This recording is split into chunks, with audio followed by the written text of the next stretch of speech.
else you've encountered today?" Annalise let her statement stand. Myra took pity. "They're over at the sanctuary. I guess you could put on your friendliest smile and beg them to park somewhere else."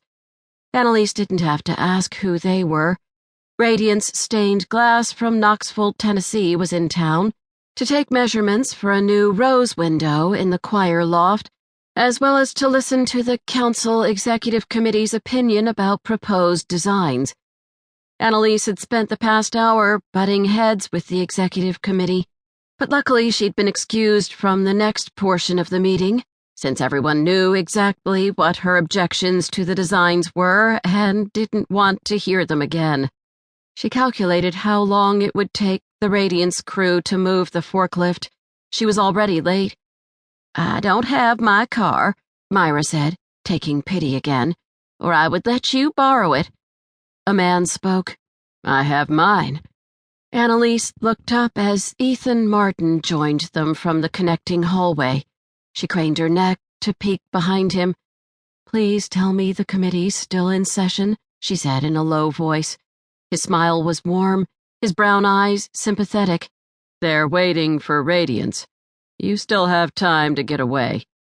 "Could you possibly get me downtown, Ethan?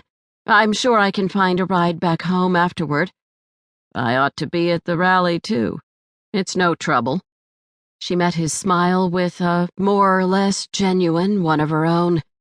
Ethan was an attractive man in his 50s who really did seem to be an advertisement for the prime of life. Although he attended services from time to time, he wasn't a formal member of her congregation. He had been a member, well before Annalise's arrival, but he had resigned after a contentious divorce. His wife, Charlotte Hale, had stayed. "Why should you be there?" she asked after they said goodbye to Myra and started toward Ethan's car, wisely parked in the general lot well behind the building. "I'm working with the Asheville Homeless Network. They asked me to draw up some preliminary sketches for 2 newly donated lots." "You're becoming super volunteer. I feel guilty I asked you to give your thoughts about the window at today's meeting." "Because I'm already volunteering elsewhere? Or because the people on the committee need a few lessons on how to get along?" Annalise knew Ethan had only agreed to sit in on the Rose Window Committee, who he had represented at the meeting today, as a favor to her. He was an architect whose professional insight was extremely valuable, but even more important, much of the funding for the new window was coming from a bequest Charlotte had made to the church. Ethan and Charlotte had reunited before her death, and the committee was obligated, morally, if not legally, to take his opinions and those of Taylor, their daughter, into account.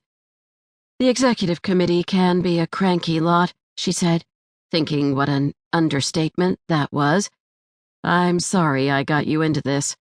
Afternoon sunshine bronzed the bare limbs of trees that just a month before had flaunted rainbow-colored leaves.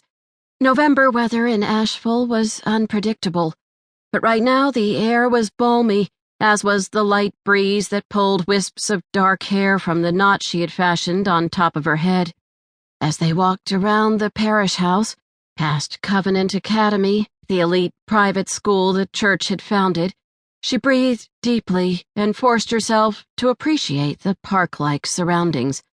The grounds had been recently manicured by the garden crew, and pansies and chrysanthemums filled beds, along with the stalks of departed hollyhocks nodding in the children's garden. That garden sat at the rear of the parish house, nearly out of sight of the street, tended and appreciated by Sunday school classes who grew produce for a local women's shelter. Annalise had been forced to fight for the patch of land, since the garden was rarely tidy and even more rarely productive.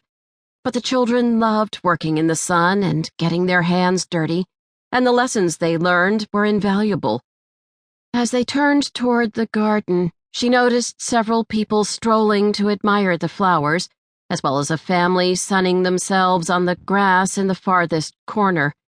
From this distance, she didn't recognize anybody, but they seemed at home. She lifted her hand in acknowledgement as she and Ethan